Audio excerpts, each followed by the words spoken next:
Ол есік жаққа көз тастап, мүмкін қазір келіп қалар деп күтумен болды.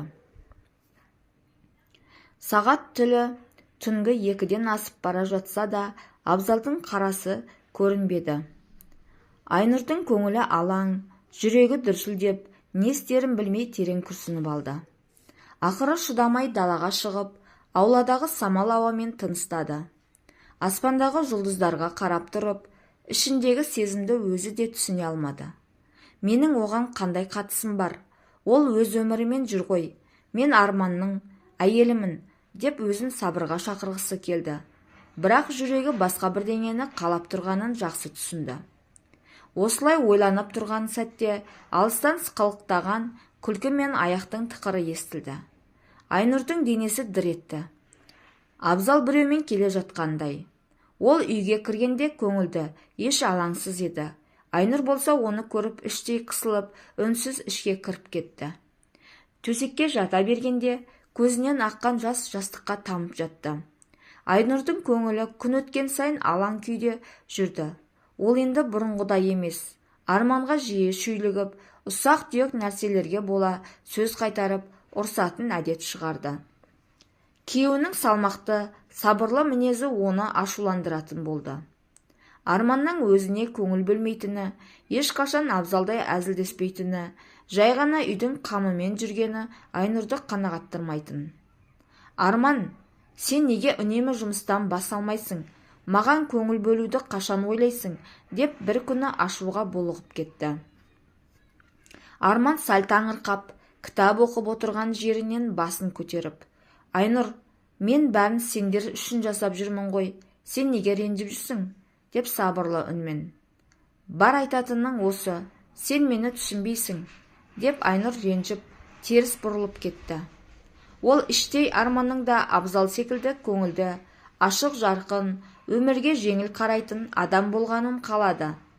Арманның салмақтылығы оны бұрын сенімділік сыйлағанымен енді жалықтыратын секілді. Ал ол Арманның орнына Абзалдың жанында өзін әлдеқайда жеңіл әрі бақытты сезінетінін түсініп іштей салыстырып жүрді.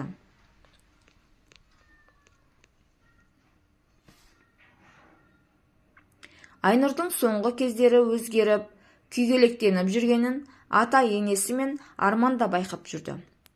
Бұрынғыдай жайдары сабырлы, келіннің орнына ұсақ нәрсеге ашуланып, көңілсіз жүретін Айнұрды көргенде, олар іштей бір себеп барын сезетін, бірақ ешкім ашық айтып сұрауға батылы бармады. Құрсақ көтере алмай жүргендіктен, жүйкесі жұқарып жүрген болар деп ойлады енесі бірде Арманға. Әйел адамға ең қиыны сәби сүйе алмау. Айнұрға көп нәрсені көңіліне алма деп айтып жүр, балам, деді анасы уайымдап. Арман да әйелінің өзгергенін байқағанымен, оған тікелей ештеңе демей, бәрін уақыттың еншісіне қалдырды.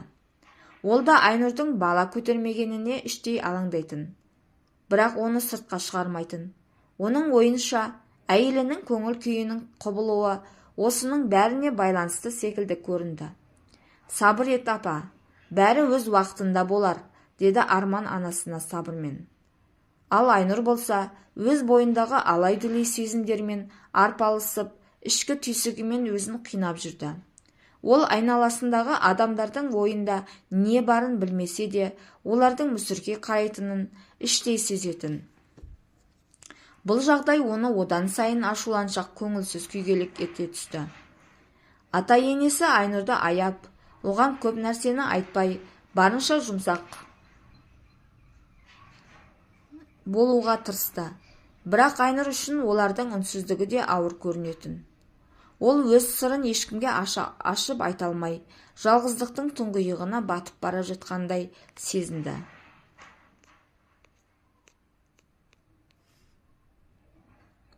Бір күні кешкі ас үстінде Арманның ата-анасы ауылдағы бір таныстары жайлы әңгіме қозғады.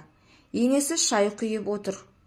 Анау Қанипаның қызы бар еді ғой, Айгүл, байғұс әлі жас еді, ері өмірден өтіп кетті ғой, деп бастады сөзін.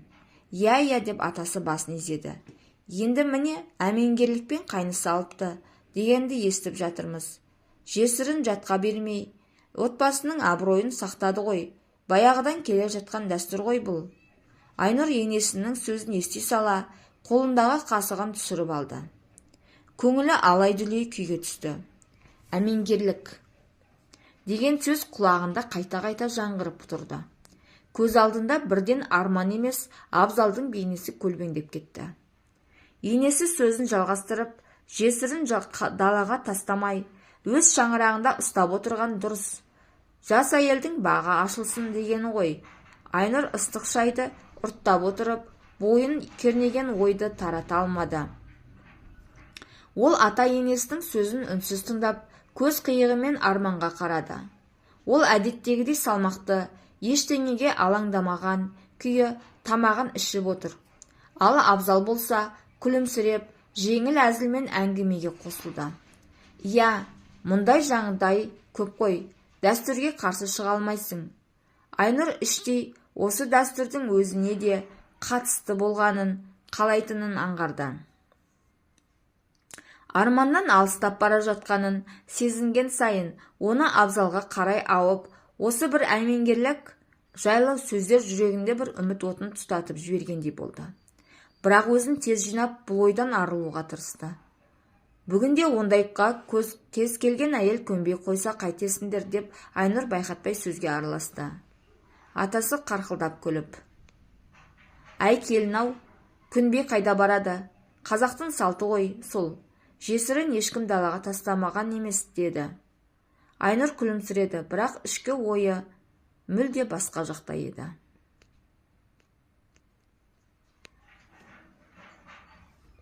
Кешкі шай үстінде Айнұр өз ойымен әуре болып отырғанда енесінің дауысы кенет құлағына жаңғырып кетті. «Абзал да ер жетті ғой, енді үйленетін уақыты болды», деді енесі салмақпен.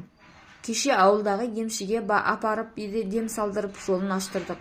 Енді Құдай қаласа лайықты келін түсіру керек». Айнұрдың қолындағы шайы төгіле жаздап, жүрегі бір сәтке тоқтап қалғандай күй кешті. Енесінің бұл сөздері оған жай оғындай түйді. Абзал үйленсе, бәрі бітеді деген ой санасын шырмап алды. Ол не істерін білмей, бірден көзімен Абзалға қарады. Бірақ ол ештеңе білмегендей күлімсіреп шай ішіп отыр. «Емші не деді?» деп Арман әдеттегі сабырлы қалпымен сұрады. «Ешқандай кедергі жоқ, жолы ашық, тек тезірек үйлендіріңдер», деді. Деп анасы баласының болашағын ойлап отырғандай сөйлеп кетті. Айнұрдың тамағынан ас өтпей, көзі қарауытып кетті. Ол Абзалдың өзінен алыстап басқа біреумен шаңырақ құратынын елестеткенде жүрегі шаншып, тұншығып бара жатқандай болды. «Жоқ, бұл мүмкін емес. Ол менікі болуы керек», деген ой көкейінде тұрды. «Кімге үйлендіресіздер?» деп әрең тіл қатты Айнұр. Даусынан алаңдаушылық сезіліп тұрды. «Ауылда бір жақсы қыз бар, көрші ауылдың қызы да жаман емес», деді енесі. «Құда түсіп көрерміз». Айнұр шыдай алмай, дастарханнан рұқсат сұрап бөлмесіне кіріп кетті. Есікті жауып, демін ауыр алып, көзінен ыстық жас ыршып шықты. Бойын қызғаныш пен өкініш араласқан түсініксіз сезім билеп бара жатты. «Абзал менікі болуы керек. Мен оны ешкімге бере алмаймын», деп ойлады ішінен. Енді Айнұр үшін бұл жай ғана ұнату емес, ішкі жан дүниесін билеген терең сезімге айналған еді.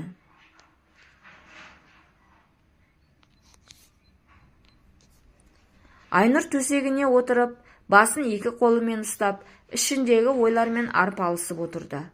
Көзі қарауытып, санасын қараңғы ойлар билей бастады. «Абзал менікі болуы керек» деген сөз іштен қайталана берді. Бірақ оған тек бір ғана жол бар екені ойына орала берді. Әмеңгерлік. Ал ол үшін осы ойдың соңын өзі де ойлаудан қорықты. Бірақ шайтан оны одан ары азғыра түскендей. Ішкі үні Арманның кетуі керек екенін сыбырлай берді. Оның жүрегіне қорқыныш пен қара ниет қатар ұялай бастады. Арман болмаса, бәрі оңай болар еді. Сонда ешкім мені кінәламайды. Бұл дәстүр, деп өзін ақтауға тырысты. Оның ойында түрлі жоспарлар құрыла бастады. Арманның тым салмақты, ойлы адам екенін ойлап, ол ештеңеден сезіктенбейді деп сенді. Бірақ жүрегінің түкпірінде арманға деген аяушылық сезімі әлі де бар еді. Жас кезінде оны сүйіп, өз қалауымен тұрмысқа шыққанын еске түсіргенде көзіне еріксіз жас келді. Бірақ бұл сезім көпке ұзаған жоқ. Арман мені байқамайды да, оған тек жұмысы ғана керек, деп өзін тағы да ақтап, ішіндегі қара ойды күшейте түсті. Әрі-бері бөлмеде сенделіп жүрді. Бөлме ішінде тыныс алу ауырлап, терезеге қарап тұрып, даладағы жұлдыздарға көз тастады. Ол болмаса, мен бақытты болар едім, деп ойлады ішінен.